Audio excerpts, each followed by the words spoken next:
Shalom, peuple de Dieu, merci pour votre attention.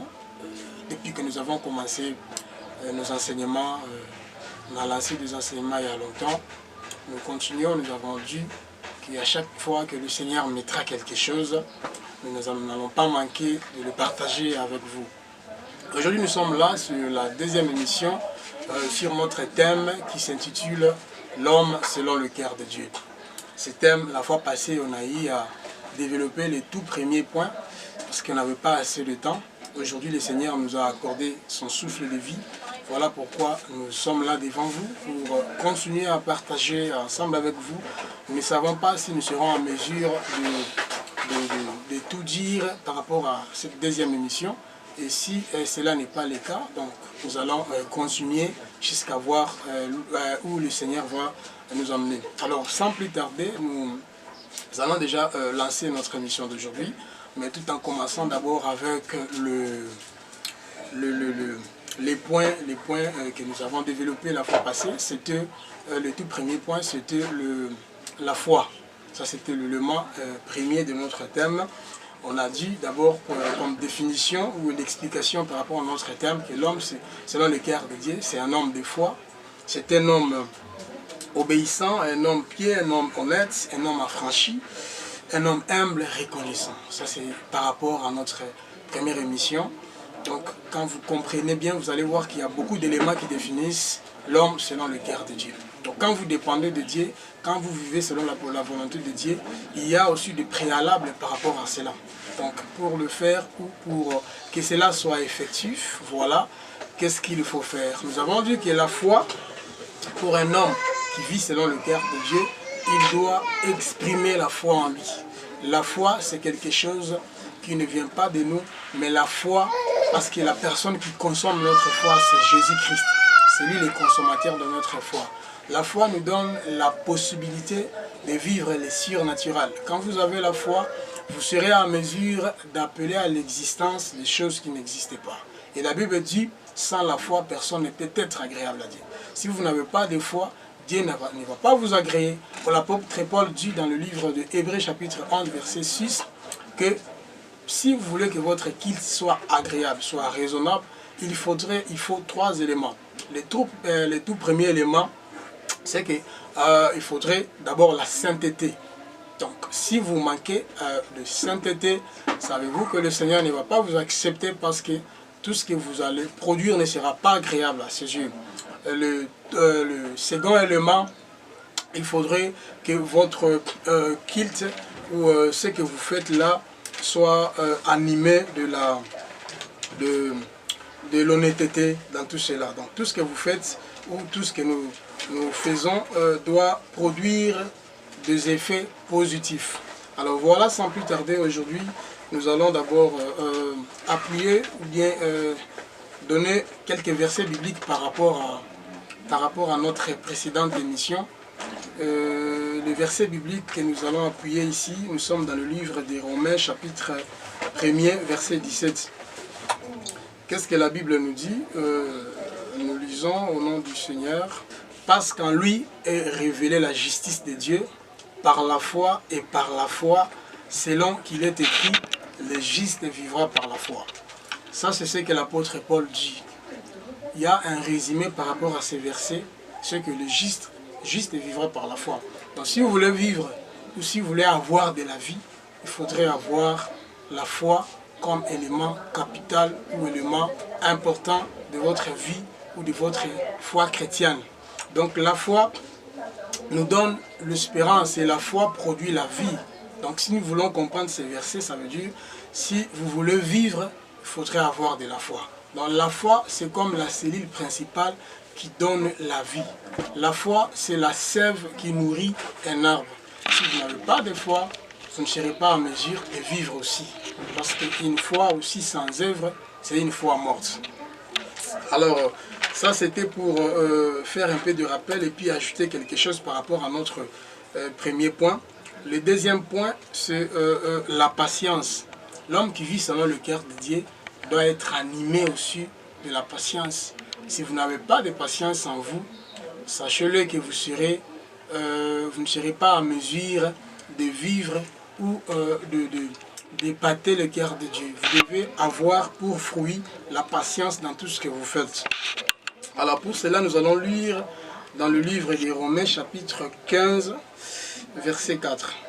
La Bible dit, « Or, tout ce qui a été écrit d'avance l'a été pour notre instruction, afin que, par la patience et par la consolation que donnent les Écritures, nous possédions l'espérance. » Vous voyez maintenant que la patience est la mère de l'espérance. La patience donne naissance à l'espérance. Si vous avez la foi, et si vous avez la foi, vous devez ajouter à la foi la patience. Et cette patience va donner naissance à l'espérance. Et lorsque vous espérez, c'est que vous attendez à quelque chose. Vous aimerez assez que le Seigneur puisse vous accorder sa faveur. Vous devez avoir de la patience. Et cette patience vous donne l'espérance. Et cette espérance vous fait vivre. Le Seigneur nous a promis sa seconde venue. Depuis qu'il a dit jusqu'à aujourd'hui, ça fait déjà 2000 ans. Mais cela ne veut pas dire qu'il ne reviendra pas. Il revient certainement. Mais pour nous, enfants de Dieu, qu'est-ce que nous avons? Nous avons de l'espérance. Nous savons qu'il reviendra. Même s'il nous trouvera déjà morts, ensevelis, mais nous savons que nous serons ressuscités par la puissance de son action. Parce que la Bible dit que ce sont les morts en Christ qui seront en premier lieu. Vous voyez? Donc, cela veut dire que dans votre vie de tous les jours, il faut avoir la foi pour correspondre à notre thème. C'est-à-dire l'homme selon le cœur de Dieu. Il faudrait d'abord avoir la foi. Deuxièmement, il faut avoir la patience. Si vous avez de la patience, le Seigneur va réaliser ce qu'il a dit pour vous. Prenez un peu la vie de David. J'avais dit que l'homme selon le cœur de Dieu nous donne déjà l'idée selon une personne de Dieu a dit, Dieu a considéré David comme l'homme selon son cœur. Et quelle a été la vie de David? Je dis, on ne va pas vraiment trop parler sur sa vie, mais du moins nous allons juste épingler quelque chose, quelques éléments par rapport à sa vie. David était un homme qui avait de la foi. David était un homme qui avait de la patience. Le Seigneur a envoyé son prophète pour oindre David. Il a eu la prophétie qu'il sera roi d'Israël. Mais cela ne s'est pas fait d'une manière brisque. Donc le Seigneur a donné sa prophétie, l'homme a été oint, il a reçu l'onction et il devait passer par l'épreuve. Juste après avoir reçu l'huile, après avoir reçu le Saint-Esprit, comme l'huile dans la Bible représente le Saint-Esprit, David devait être suivi. Il y avait des épreuves que David a traversées dans sa vie de tous les jours. Et David n'avait pas perdu espoir. Si vous lisez dans le livre de Samuel, vous allez comprendre que David a eu des épreuves qu'il a contournées, qui n'étaient pas faciles. Il est arrivé dans un pays où il s'est passé comme un fou. David a porté une marque qui n'était pas la sienne. Tout ça pourquoi? Parce qu'il y avait Saül qui le suivait et qui le poursuivait, qui voulait à tout prix prendre sa vie. Mais cet homme n'avait pas perdu sa foi. Cet homme n'a pas perdu de l'espérance. Il a manifesté la patience et le Seigneur l'a élevé. Au finish, cet homme est devenu ce que Dieu avait prévu pour lui. Alors ici, je viens déjà de dire, David, ouais, mais ne devient pas directement roi, car il a traversé et attendu un bon moment, après une forte période de tribulation, avant de devenir roi d'Israël. C'est ce que je dis. Et puis on dit souvent que la patience est amère, mais son fruit est délicieux. Ça, c'est un adage que nous utilisons tous les jours. Donc tout simplement pour dire que si vous avez la patience, quand bien même que ça peut vous prendre beaucoup de temps pour avoir quelque chose, mais les fruits de ce que vous avez patienté tout ce temps sera délicieux. Vous avez introduit par exemple un dossier auquel vous attendez, parce qu'on vous a peut-être promis un emploi, vous êtes dit d'accord, j'attends, on vous fait patienter pendant 3 ans par exemple, et au finish, vous avez votre emploi. Vous voyez maintenant comment les fruits de la patience peuvent être délicieux. Donc, pendant que vous patientez, c'était un moment amer, un moment de persécution, un moment de tribulation, parce que vous ne savez pas par où commencer.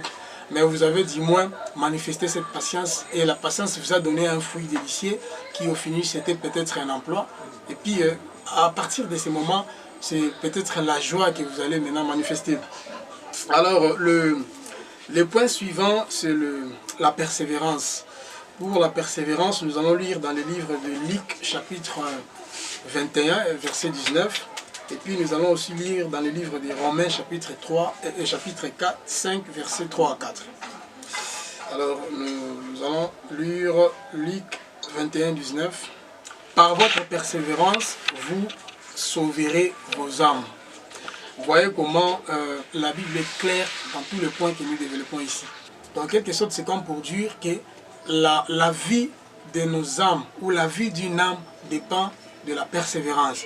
Si vous avez de la persévérance, si vous exprimez la persévérance dans votre vie de tous les jours, vous donnez vie à votre âme. L'âme vit par votre degré de persévérance. Nous lisons aussi dans le livre de Romains chapitre 5, versets 3 à 4. Je lis au nom du Seigneur. Bien plus, nous nous glorifions même des afflictions, sachant que l'affliction produit la persévérance. Ok, donc il y a aussi d'autres éléments. Un autre élément qui produit la persévérance. Parce que la persévérance donne la vie à l'âme. Mais il y a un élément qui produit maintenant cette persévérance, c'est l'affliction. L'affliction, c'est en quelque sorte l'épreuve. Donc lorsque vous traversez l'épreuve, comme c'était la vie de David, qui a traversé un moment d'épreuve, mais cette épreuve a plutôt produit la persévérance à cet homme. Donc, si vous voulez produire la persévérance dans votre vie de tous les jours, il faut faire si vous voulez avoir de la persévérance, il faut faire de sorte que tout ce que vous traversez comme moment d'épreuve, comme difficulté, comme persécution, tribulation et autres, faites de tous ces temps-là comme un moment qui a pour production la persévérance. Et cette persévérance donnera vie maintenant à votre âme. Donc l'apôtre Paul est clair, nous continuons, nous allons lire maintenant les versets suivants. Or, l'espérance ne trompe point, parce que l'amour de Dieu est répandu dans nos cœurs par le Saint-Esprit qui nous a été donné. Donc, la persévérance ne trompe point. Donc, vous voyez maintenant, rien que la persévérance donne la vie, mais la persévérance elle-même aussi ne trompe point. Celui qui a la persévérance en lui, c'est quelqu'un qui vit en quelque sorte la vérité. Donc, lorsque vous avez la persévérance, parce que l'amour de Dieu est répandu dans nos cœurs par le Saint-Esprit qui nous a été donné. Donc, l'expression aussi de l'amour de Dieu qui vient par la persévérance, c'est l'Esprit de Dieu qui s'exprime en nous. Donc, parce que Dieu a aimé le monde, comme il est écrit dans le livre de Jean, chapitre 3, verset 16, car l'Éternel a tant aimé le monde, il a envoyé son Fils unique, Jésus. Voyez, le Fils unique de Dieu a été envoyé pour que nous soyons sauvés. Alors l'expression, Jésus lui-même a dit, voilà, je m'en vais au Père, mais je ne vous laisserai pas comme orphelin. Je vous enverrai le Saint-Esprit, il sera avec vous jusqu'à la fin du monde. Donc vous voyez maintenant, le Saint-Esprit est venu nous donner quelque chose que nous n'avons pas avant. Vous allez voir, si vous faites l'analyse de la vie des apôtres, avant de recevoir le Saint-Esprit, ils étaient tous enfermés. Ils avaient peur, ils ne savaient pas par où commencer. Jésus leur avait déjà enseigné, mais cette parole-là, ils ne pouvaient pas la mettre en pratique parce qu'ils ne savaient pas comment développer tout cela. Parce que jusqu'à ce moment-là, ça restait comme un ennemi, quelque chose que ne pouvaient pas comprendre. Mais dès que le Saint-Esprit est descendu, vous allez constater que l'apôtre Pierre, il n'est pas resté dans la chambre haute, il est descendu, il a commencé à enseigner les gens avec autorité, avec force, avec pouvoir. Et après avoir enseigné, il a baptisé beaucoup de gens. Tout ça c'est quoi? Parce que le Saint-Esprit qui était l'expression de l'amour de Dieu est en lui, et le Saint-Esprit l'a donné la révélation sur des choses qu'il ne connaissait pas. Il y avait des choses qu'ils avaient déjà entendues, mais ils ne savaient pas le mettre en pratique. Pourquoi? Parce qu'ils n'avaient pas reçu le Saint-Esprit qui est l'expression de l'amour de Dieu pour nous les humains. Je pense que c'est un sujet aussi long. Nous allons parler, le Seigneur nous a déjà révélé beaucoup de choses sur le Saint-Esprit. Nous le préparons toujours. Nous savons, avec le souffle de vie qu'il va nous accorder, nous parlerons aussi du Saint-Esprit pour savoir avant la création, pendant la création, après la création, les rôles de l'Esprit de Dieu qui joue sur les humains. Alors, le troisième point, c'était la persévérance. Nous allons maintenant au quatrième point qui est le travail. Le travail aussi c'est une qualité qui remplit l'homme qui est appelé l'homme selon le cœur de Dieu. Celui qui ne travaille pas, comme la Bible dit, qui ne mange pas. Le travail, c'est aussi un élément très capital. Pour le travail, nous allons lire dans le livre de Genèse, chapitre 1er, verset 31. La Bible dit ceci: Dieu vit tout ce qu'il avait fait, et voici, cela était très bon. Ainsi, il y eut un soir et il y eut un matin, ce fut le 6e jour. Pour ces versets, ça veut tout simplement dire le travail. Le travail, c'est quoi? Dieu a d'abord été en premier un bon travailleur. Il a travaillé. Avant de prendre le repos, avant de se reposer, le Seigneur a commencé par travailler. Il a travaillé pendant 6 jours. Et le 6e jour, il a maintenant constaté que le travail fait était excellent, était bon. Et il a apprécié son travail. Voilà pourquoi il a choisi qu'il se repose le 7e jour. Nous allons aussi lire dans le livre toujours de Genèse, chapitre 2, verset 1er jusqu'à 2e verset. Nous lisons au nom du Seigneur. Ainsi firent achever les cieux et la terre et toute leur armée. Dieu acheva au 7e jour son œuvre qu'il avait faite, et il se reposa au 7e jour de toute son œuvre qu'il avait faite. Donc tout cela veut tout simplement dire que l'Éternel nous donne l'exemple à suivre. Lui-même a été un bon travailleur jusqu'à aujourd'hui. Il a tout fait, tout planifié. Et aujourd'hui nous vivons le travail de Dieu. Dieu a travaillé, Dieu a préparé le terrain pour que l'homme puisse vivre. Il a tout fait, tout fait, tout fait. Ni étaient les péchés commis au jardin, parce que Dieu a créé la terre, le ciel et la terre, mais il a préparé un terrain où l'homme pouvait vivre. C'était dans le jardin d'Éden.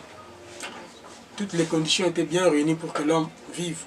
Et il a donné à l'homme le pouvoir maintenant de nommer. Donc Dieu a travaillé en premier, et puis deuxièmement, il a donné à l'homme maintenant la possibilité de nommer, de donner le nom à tout ce qui a été, tout ce que Dieu avait créé. Et l'homme a commencé à donner les noms, à faire tout ce qu'il voulait, parce que Dieu avait déjà travaillé, Dieu avait tout planifié. Le travail, c'est l'élément aussi capital par rapport aux critères ou aux caractéristiques qui constituent la viabilité pour qu'un homme soit appelé l'homme selon le cœur de Dieu. Alors, nous sommes arrivés au terme de notre émission d'aujourd'hui. J'espère que si le Seigneur ne revient pas, nous allons partager en une ou deux émissions le reste de notre message. Nous avons aujourd'hui développé 4 points. On a eu à rappeler d'abord le premier point qui était la foi, le deuxième point c'était la patience, le troisième point la persévérance, et puis le 4e point qui est le travail. Que le Seigneur vous bénisse. Nous allons nous voir prochainement. Allez, bye bye.